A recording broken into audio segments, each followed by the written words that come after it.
In today's video, we're testing out cut-resistant gloves. How much of a blade can they really hold up to?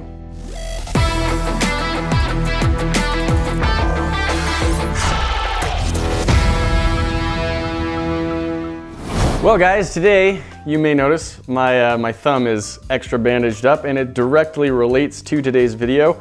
As I was preparing to film this, I sharpened this kitchen knife. It's one we've used several times before and it wasn't in great condition, so I was sharpening it up. And then we happened to have some of these magic eraser type sponges around, and as Callie demonstrated when we filmed that, they are remarkably delightful to cut. It's perhaps the most satisfying cutting surface in the world.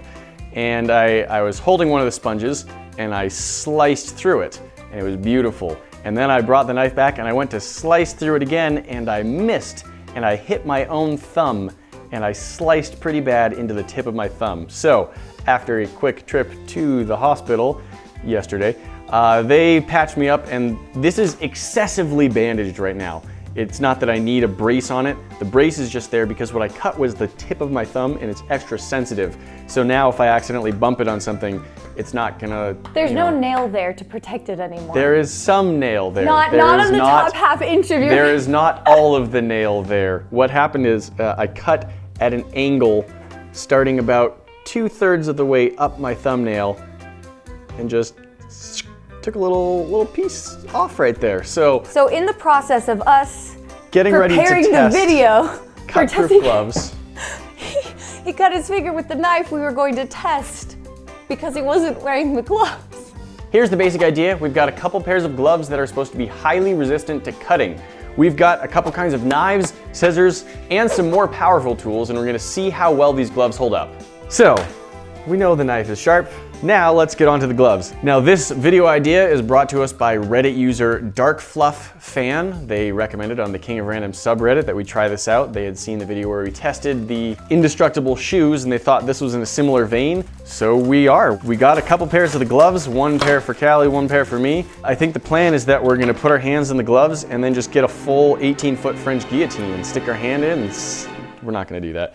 We're not gonna do much testing, if any, with the gloves on our hands because we don't want any more of this. So yeah, we're gonna be testing all of this with our hands out of the gloves. But we do want to give them a little bit of dimension so we're not just cutting against the surface, although I'll try that as well.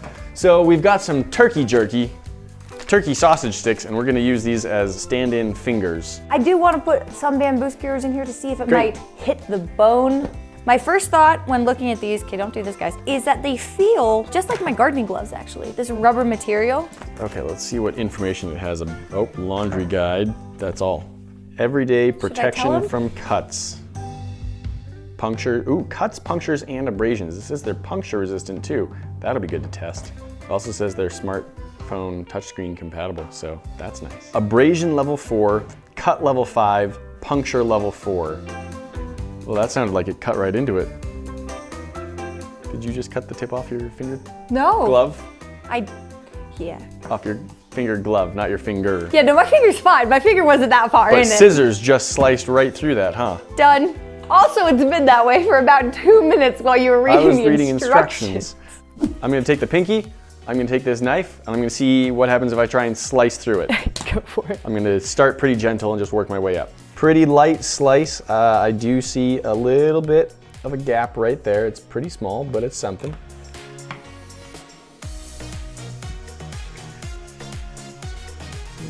Decent-ish? I think it got through the rubber. I'm not sure if it got through the cloth. But it wasn't your hand. Now I'm gonna try and get through. I got through. When I was trying to get through, I definitely did get through. So I got through the front half and not the back half. Now I'm gonna see what happens if I change the angle. Oh, it works much better at this angle. Oh, you're going kind of against the grain, looks like, of the material itself. So that direction, pushing just as hard as sliced neatly through here, it did not get through. So let's try it with, I need a finger in my glove.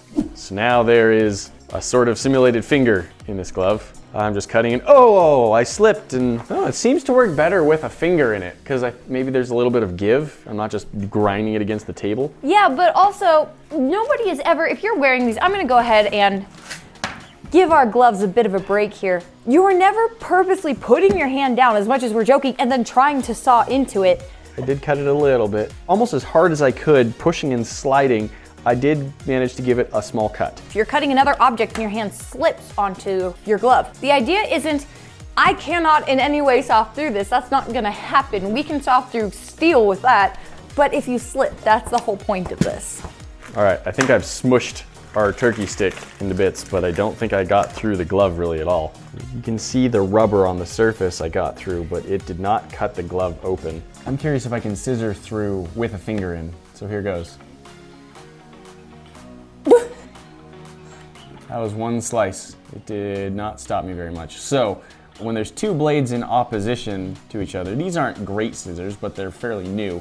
It can definitely get through like that. I want to do a test. I'm just gonna do the same slicing test, but over here on the back of the hand. Okay. So I can see if it's the cloth rather than the rubber that's doing the resisting. Okay. Yeah, and you're talking about slicing in your hand like you're holding a bagel and you accidentally slice. It's not an experience I have much. I really don't cut bread that often. But for me, cooking in the kitchen, I'll be chopping. If I hit my finger, I'm gonna be really upset about it. I do want to know if these will protect from that.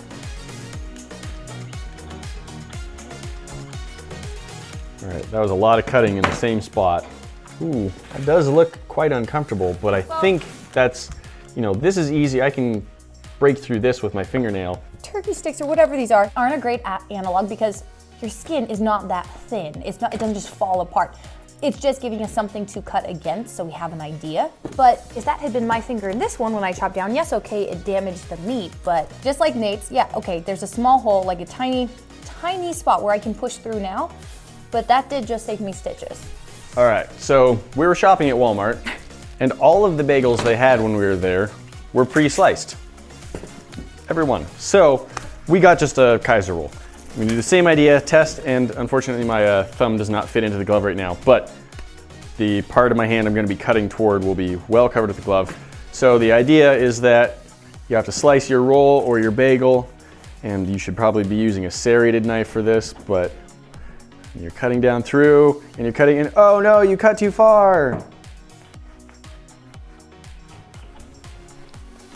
I'm not gonna say that these gloves can hold up to unlimited torment, but in terms of cutting through bread and worrying about cutting your hand, they definitely work for that. Yeah, there's nothing, there's not even like a mark. No marks, nothing, and that's plenty of effort to get through even the most stubborn of rolls. Good roll. Yes, this is how we're doing lunch today. Carrots, cooking in the kitchen, depending on, I mean, some people can do the cool like, ha chop. I can't really do that very well. Oh, apparently I can. But if I were to miss, that would suck. I also cut like this a lot. That's and popular.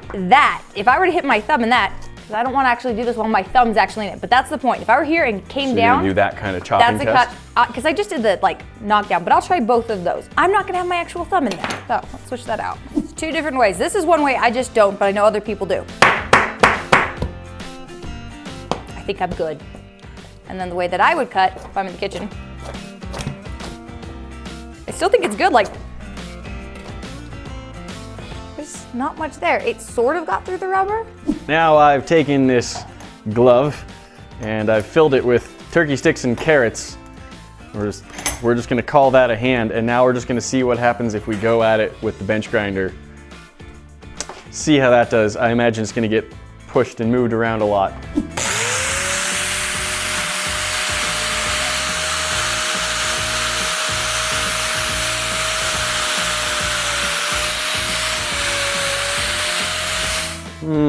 What do you think?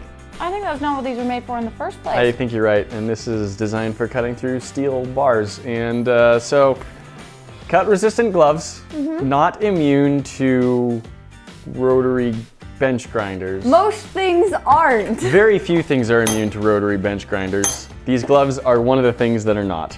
All right, the gloves say that they are also resistant to stabbing, so we're gonna try stabbing a little bit. It's just on a cardboard box, there's nothing in it. I'm just gonna see, you know, this is how hard it is to stab into the cardboard. I'm gonna try and stab about that same amount, see if I get anywhere.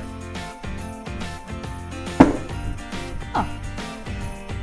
Well, you wouldn't be happy about it. It definitely broke the cardboard surface. But it is stopping it. It's stopping it, yeah. I think your hand would be sore, maybe a small bit of blood. I'm gonna give it a little more effort. But you don't have stitches.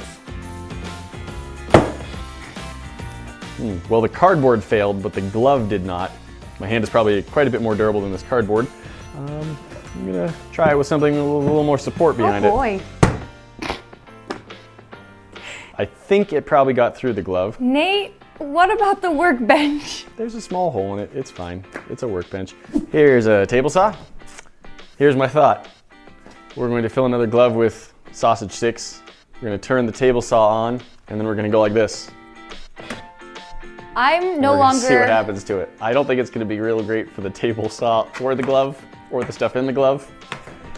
I'm no longer a participant of this video. I am a witness.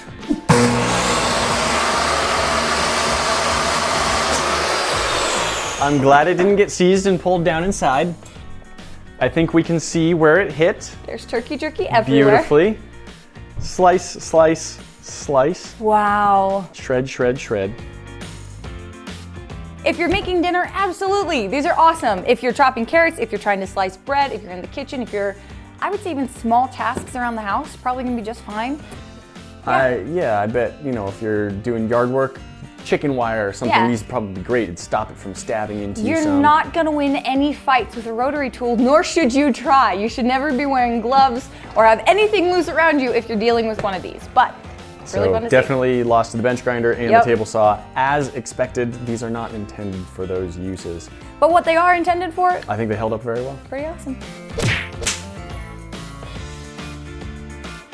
Guys, that's not all. You know, we've always got more for you to see. Hit that box up at the top to check out our most recent video, and we'll see you in the next one. Talk to you then.